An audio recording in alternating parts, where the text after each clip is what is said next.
I am JVN Dr. Pragyapti Parekh from the Department of Naturopathy and Yogic Science under the Faculty of Ayurvedic Science. So हमारा topic ही चल रहा था कि acupuncture what is acupuncture what is the principle that the acupuncture work and how does the acupuncture works है ना. It also contained the meridian and what about how many meridians that how many meridians there are in the acupuncture section. कल अपन कहाँ से continue कर रहे थे. कल अपन ने पढ़ा था व्हाट इज एक्यूपंक्चर. तो एक्यूपंक्चर ये होता है, acupuncture is a technique in which we insert very fine needle into the specific point of the body is called as acupuncture. तो अपन ने एक्यूपंक्चर में पढ़ा था कि देर आर एक्यू पॉइंट्स. तो एक्यू पॉइंट्स क्या होते हैं. तो अपन ने कल ये पढ़ा था कि एक्यू पॉइंट बेसिकली वो होते हैं जहाँ पे the maximum concentration of the Q I channel. तो it is called as acu points.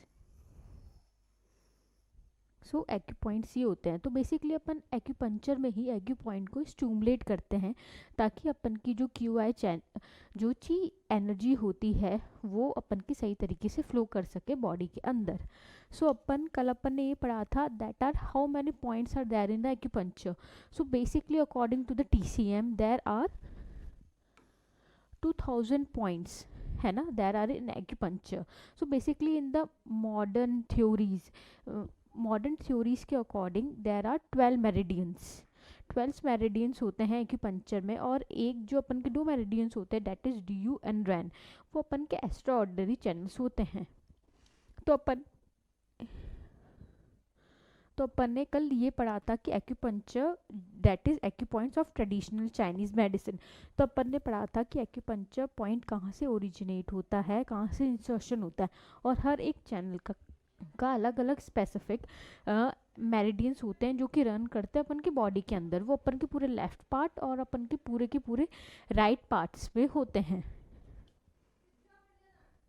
अपन ने एक्यूपंक्चर बेसिकली अपन ने कल जो कंक्लूड किया था, आज का सेशन अपन यहाँ से स्टार्ट करते हैं. तो basically acupuncture points are map to 14 meridian channels, ठीक है, which are also known as jingluo in Chinese medicine. ठीक है, each of the 12 organs is associated with the one meridian channel and the remaining 2 channel are associated with the interior of the spine and mid line of the abdomen. तो basically जो अपन के पास 2 extra meridians point थे वो अपन के पास DU थे और second वाला अपन के पास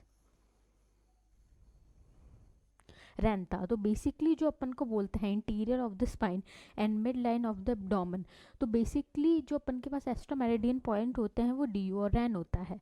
और जो अपन के पास 12 ऑर्गन्स होते हैं जो कि अपन के कहते हैं कि जो कि विश्राज ऑर्गन से अपन के ओरिजिनेट होते हैं उसको अपन कहते हैं 12 मेरिडियन. ठीक है, जो कि जिंग लू से ओरिजिनेट होते हैं उसको चाइनीज में कहते हैं. ठीक है, जिंग का मतलब होता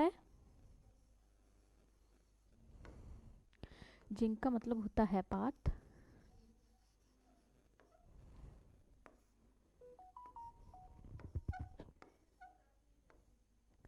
और लू का मतलब होता है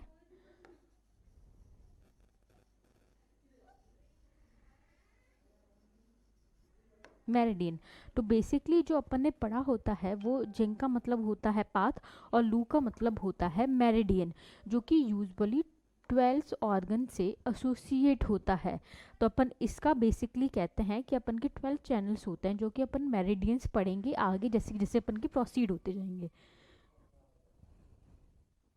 तो बेसिकली जो भी अपन ये मेरिडियंस है उन सबके there are 12 meridians of the body are named for the organ to which they are connected are as follow. तो बेसिकली अपन के पास लंग चैनल्स है, स्प्लिन है, अपन के पास हार्ट है, किडनी है, पेरिकार्डियम है, इसको अपन पेरिकार्डियम भी कहते हैं.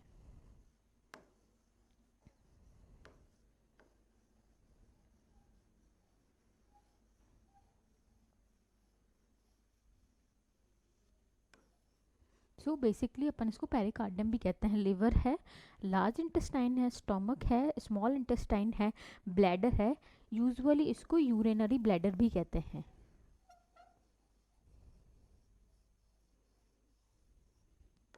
यूरिनरी ब्लैडर भी कहते हैं, ट्रिपल बर्नर कहते हैं, ट्रिपल बर्नर को अपन सेंजियाओ भी बोलते हैं। उसके बाद फिर गॉल ब्लैडर होती है जो कि अपन पढ़ते हैं सेंजियाओ।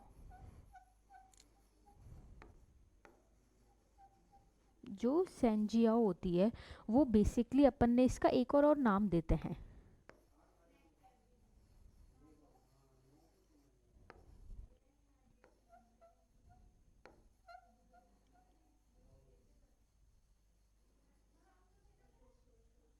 जो बेसिकली अपन का ट्रिपल वार्मर भी होता है, उसके बाद गॉल ब्लैडर होता है। तो बेसिकली ये जो होते हैं ये अपन के 12 मेरिडियंस होते हैं, जो कि 12 मेरिडियंस होते हैं वो अलग अलग 12 विसरास से ओरिजिनेट होते हैं। तो इस वजह से अपन जैसे हर विसरास से एक एक मेरिडियन ओरिजिनेट होता है जो कि अपन के लेफ्ट पार्ट और राइट पार्ट में सेम होता है, उसका चैनल भी सेम होता है। तो basically there are lungs, spleen, heart, kidney, pericardium, liver, large intestine, stomach, small intestine, urinary bladder, triple bladder, that is Sanjiao, and the gallbladder. So these are mainly the 12 means meridians of the acupuncture. So basically rules of selection of the acupuncture point, कि अपन acupuncture point जो होते हैं वो कैसे कैसे select कर पाते हैं। ठीक है, when selection acupuncture point, acupuncturist should be consider a number of factors that is included pain location. सबसे पहले अपन उस पेन लोकेशन को ट्रीट करते हैं जिसपे पेशेंट को सबसे ज़्यादा दर्द होता है, या फिर एक्यू पॉइंट्स उसके जो आसपास लोकेट होता है वो यूजुअली टेंडर्स एक्यूपंक्चर पॉइंट होते हैं। That is also called as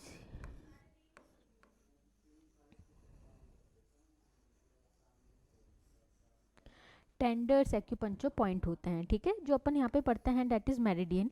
acupuncture is identified the sick meridian and the meridian that balance it. जो भी मेरिडियंस पे अपन के पार्ट्स होते हैं उस पर एक्यूपंक्चरिस्ट अपने अपने एक्यूपंक्चर पॉइंट को प्रिक करता है। That is rule for selection of the acupuncture point. अब अपन पेन लोकेशन से अपन कैसे आइडेंटिफाई कर सकते हैं कि अपन का ये एक्यूपंक्चर का पॉइंट लोकेट करना है। तो बेसिकली जो भी अपन पॉइंट सेलेक्ट करते हैं वो यूजुअली टेंडर होता है। टेंडर मतलब उस पेशेंट को अगर अपन जरा सा भी हाथ लगाएंगे तो पेशेंट को बहुत तेज साउंड होगा, उसको बहुत ही ज़्यादा तेज दर्द होगा। तो usually it is called as tender acupuncture point और the pain location of that point. As we move further there are tense, है ना, टेंस पॉइंट। अब what is tense point? Acupuncture में palpate to find out the most tense point और noted area rather than the exact anatomical mid point. जो भी अपन tense point करते हैं usually that is also called as the alarm point और आशी point.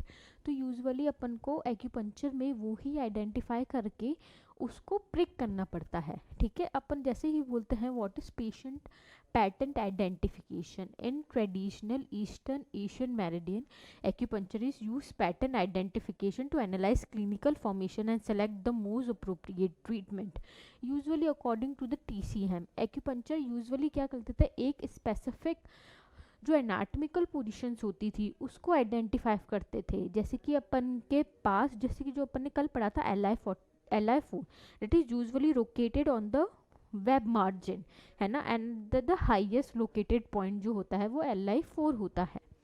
ठीक है, तो यूजुअली जो अपन उसको टेंस पॉइंट भी कहते हैं। अब अपन के पास जो पैटर्न आइडेंटिफिकेशन है, जो अपन किसी भी एक्यूपंक्चर पॉइंट को अगर प्रिक करते हैं तो यूजुअली हर किसी का एक पैटर्न फॉर्मेशन होता है, हर किसी की एक एनाटमिकल लोकेशन होती है। उस पॉइंट को ही अपन को आइडेंटिफाई करने के बाद उस पॉइंट को अपन लोकेट करते हैं। ठीक है, that is what is called as score point, है ना। While differentiate acupuncturist may select different point, there are core point for certain diseases. More than 50% of cases use 5 और 6 कोर पॉइंट। ये usually जो अपन के कोर पॉइंट्स होते हैं, एक basically अपन जब भी अपन रूल्स ऑफ एक्यूपंक्चर बनाते हैं या फिर अपन पॉइंट सेलेक्ट करते हैं एक्यूपंक्चर में, तो usually there are main meridians, है ना। मेन मेरिडियंस को अपन स्पेसिफिक डिजीज के अकॉर्डिंग प्रिक करते हैं। जैसे कि अपन के SP6 अपन को प्रिक करना पड़ता है तो usually located on the 3 to above from the median malleolus. तो अपन यूजुअली इसे यूजुअली इसे गायनेकोलॉजिकल डिसऑर्डर्स में अपन प्रिक कर सकते हैं। अपन यूजुअली इसे जिसे भी एसाइटिस पेशेंट को भी अपन प्रिक कर सकते हैं। तो that is which we called as core point. जो स्पेसिफिक डिजीज़ के अंदर एक स्पेसिफिक पॉइंट होता है, अपन उसको कोर पॉइंट कहते हैं। जैसे अपन आगे आगे अगर हो जाता है, what is Q I flow, the acupuncture select points to regulate the flow of Q I, that is we called as chi and blood. ठीक है, तो यूजुअली अपन जो भी एक्यूपंक्चर अपन करते हैं वो अपन ची को रेगुलेट करने के लिए वो अपन फ्लो करते हैं, ताकि जो ची रेगुलेट हो सके तो अपन की बॉडी के अंदर हार्मनी आ सके। Harmony that is the balance. Balance अगर ची में इनबैलेंस होता है तो वो अपन की डिजीज कहलाती है।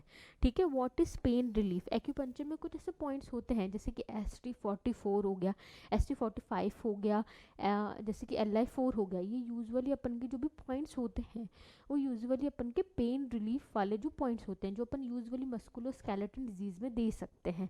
तो अगेन अगर अपन को एक्यूपंक्चर का पॉइंट सेलेक्ट करना पड़ता है तो यूजुअली अपन इन बातों का ध्यान रखते हैं, जैसे Q I flow and the pain relief point, that is we called as analgesic point। जैसे कि अपन के उसमें है leaf point. In Japan acupuncturist look for leaf point that are slide where tissue are activated in response to disturbance. This point may be found by palpitation and can present a subtle sign like dryness, sponginess और stickiness। Leaf point उसे कहते हैं जो कि ये signals अपन को कर सके, लाइक ड्राइनेस, स्पंजीनेस और स्टिकीनेस। जैसे भी अपन किसी भी अपन एक्यूपंक्चर पॉइंट को प्रेक करते हैं, या तो वो टेंडर होगा या तो वो पॉइंट थोड़ा सा डिस्टेंशन होगा, उसमें थोड़ी सी स्वेलिंग्स वगैरह आ सकती है, उस पॉइंट में यूजुअली रेडनेस भी शो करती है। तो बेसिकली वो अपन से जो पॉइंट्स होते हैं वो अपन लिफ पॉइंट कहते हैं। तो एक्यूपंक्चर में बेसिकली अपन उसको लोकेट करते हैं कि अपन ऐसा कौन सा पॉइंट है जिसमें पेशेंट को सबसे ज़्यादा टेंडर फील हो रहा है या किसी भी जगह रेडनेस आ रही है, वो अपन उसको लिफ पॉइंट कहते हैं। तो जब भी अपन एक्यूपंक्चर करते हैं तो अपन को इस बातों का ध्यान रखना पड़ता है। तो बेसिकली ये जो होता है अपन का, ये लिफ पॉइंट होते हैं। ठीक है, तो जब भी अपन करते हैं या फिर अपन कभी भी जो टेंस पॉइंट को सेलेक्ट करते हैं या फिर अपन कभी भी कोर पॉइंट्स को सेलेक्ट करते हैं, तो अपन को बेसिकली इन बातों का ध्यान रखना चाहिए। एक अपन के एक वर्ड भी आता है डेगी वर्ड।